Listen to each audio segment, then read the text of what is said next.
Hi friends, இன்றைக்கி September 16ஆம் தேதி திங்கட்கிழமை. இந்த வாரம் முழுக்க உங்களுக்கு நல்ல வாரமாக அமைய என்னுடைய வாழ்த்துக்கள். இன்றைக்கி பாக்யலட்சுமி சீரியலில் என்ன நடக்குதுன்னு சொல்லிட்டு இப்போ பார்க்கலாம். பாக்யா வந்து ரெஸ்டாரண்ட்டில் உட்காந்துட்ருக்காங்க. அப்போ செல்வி வந்து மளிகை சாமான் லிஸ்ட்டெல்லாம் கொண்டு வராங்க. பாக்யா வந்து அப்படியே டல்லாக இருக்காங்க. அப்போ செல்வி சொல்கிறாங்க, அக்கா நடந்ததையே வந்து நீ நினச்சிட்ருக்காதக்கா, அதுலேருந்து மீண்டு வந்து தானே ஆகணும், ஏங்க்கா அதையே யோசிச்சுட்ருக்க அப்படின்னு சொல்கிறாங்க. நீ தான் சொல்லுவல்லக்கா, வாழ்க்கையில் அடுத்ததை நோக்கி ஓடிட்டே இருக்கணும்னு சொல்லிட்டு அப்படின்றாங்க செல்வி. உடனே வந்து பாக்யா சொல்கிறாங்க, அது வந்து அடுத்தவங்களுக்கு சொல்லும்போது நல்லா தான் செல்வி இருக்குது, ஆனால் வந்து நம்மளுக்கு நடக்கும்போது தானே அந்த கஷ்டம் என்னன்னு சொல்லிட்டு நம்மளுக்கு வந்து புரியுது அப்படின்னு சொல்கிறாங்க. சரி சரிக்கா, எனக்கு புரியுது, புரியாமல் இல்லை, இருந்தாலும் அடுத்தது என்னன்னு பார்க்கணும்லக்கா அப்படின்றாங்க. சரி, நீ போய் இந்த லிஸ்ட்டில் இருக்கிற சாமான்லாம் வாங்கிட்டு வா அப்படின்னு சொல்லிட்டு செல்வி அனுப்பி வைக்கிறாங்க. அப்போ பழனிசாமி வராரு. அப்போ வந்து அண்ணன் வாங்கண்ணே, அக்கா பாருங்க எதையோ யோசிச்சுட்டு அப்படியே டல்லாகவே இருக்குண்ணே, நீங்கள் கொஞ்சம் பேசுங்கண்ணே அப்படின்னு சொல்கிறாங்க. உடனே பழனிசாமி சொல்கிறாரு, பேசுகிறேம்மா, அவங்களுக்கு வந்து இது பெரிய இழப்பு இல்லையா, அதனால் வந்து அதுலேருந்து அவங்க மீண்டு வர்றதுக்கு கொஞ்சம் டைம் தான் எடுக்கும், நான் பேசுகிறேம்மா அப்படின்னு சொல்லிட்டு பழனிசாமி போய் பாக்யாட்ட வந்து பேச போகிறாங்க. பழனிசாமி பார்த்ததுமே பாக்யா வந்து அழறாங்க. நானும் இதுலேருந்து வெளியில் வரணும்னு எவ்வளவோ முயற்சி பண்ணுறேன் சார், ஆனால் என்னால் வந்து முடியல, உடம்பு சரியில்லாமல் படுத்துட்டு இருந்துட்டு ஏதாவது வந்து சிரமப்பட்டு இறந்துருந்தா கூட பரவாயில்ல, எதுவுமே இல்லாமல் நைட்டு தூங்கின மனுஷன் காலையில் இல்லை அப்படின்னு சொல்லிட்டு நினைக்கும் போது அதை என்னால் வந்து ஏற்றுக்கவே முடியல. எங்கள் அப்பா மேலே நான் உயிரையே வச்சுருந்தேன், அவர் இறந்தப்போ வந்து எனக்கு என்ன பண்ணுறது ஏது பண்ணுறதுன்னு ஒன்றுமே தோணல. ஆனால் அப்போ கூட எனக்கு அது பெருசாக தெரியல, ஏன்னா அப்போ வந்து மாமா வந்து இருந்தார், எனக்கு எல்லா விதத்துலேயும் மாமா வந்து உறுதுணையாக இருந்தார். ஏன் இந்த ரெஸ்டாரண்ட் ஆரம்பிக்கிறதுல கூட எனக்கு வந்து அவ்வளோ ஒரு சப்போர்ட்டிவாக இருந்தார். இப்போ வந்து அவர் கூட இல்லைன்னு சொல்லிட்டு நினைக்கும் போது என்னால் வந்து அதை ஏற்றுக்கவே முடியல. மனசு என்ன இருந்தாலும் சுற்றி சுற்றி அவரை தான் சார் நினச்சி வருது.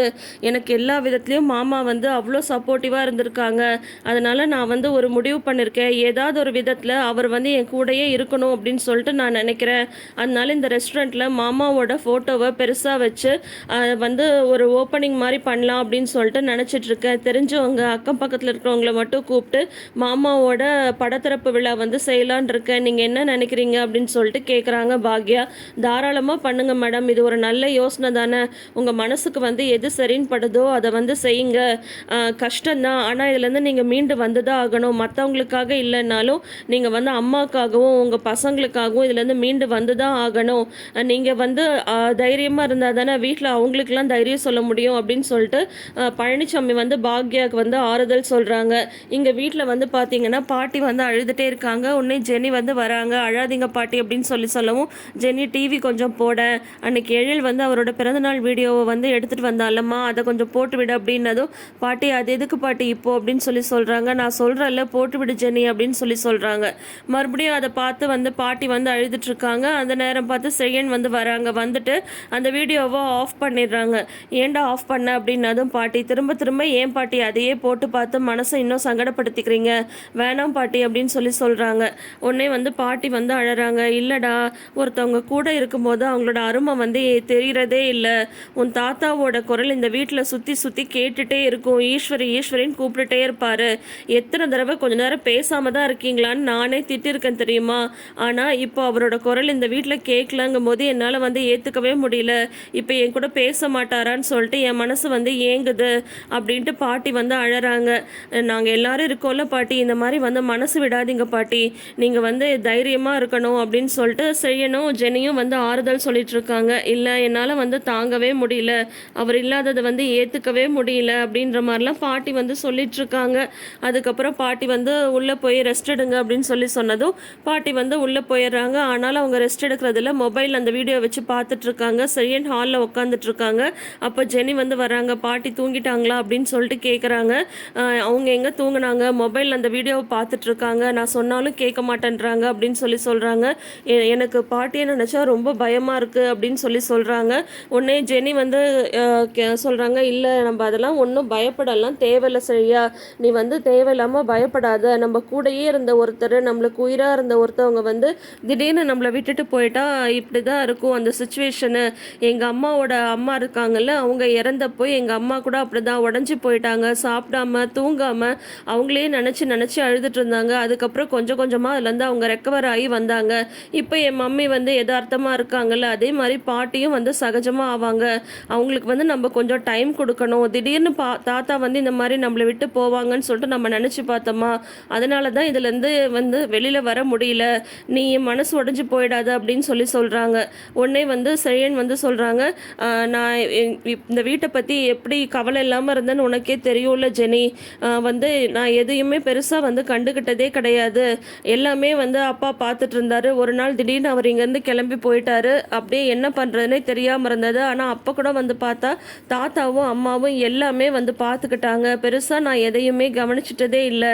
இப்போ வந்து தாத்தாவும் இல்லை, தம்பியும் கூட இல்லை. நான் ஒருத்தனை என்ன பண்ண போகிறேன்னு எனக்கு ஒன்றுமே புரியல அப்படின்னு சொல்லிட்டு செழியன் வந்து ரொம்ப அப்படி புலம்புறாரு. அப்போ ஜெனி வந்து சொல்கிறாங்க, ஆன்ட்டி உன்னை அந்த மாதிரிலாம் தனியாலாம் விட்டுற மாட்டாங்க, நீ ஒன்றும் கவலைப்படாத, உனக்கு உறுதுணையாக ஆன்ட்டி வந்து எப்பயே இருப்பாங்க அப்படின்னு சொல்கிறாங்க.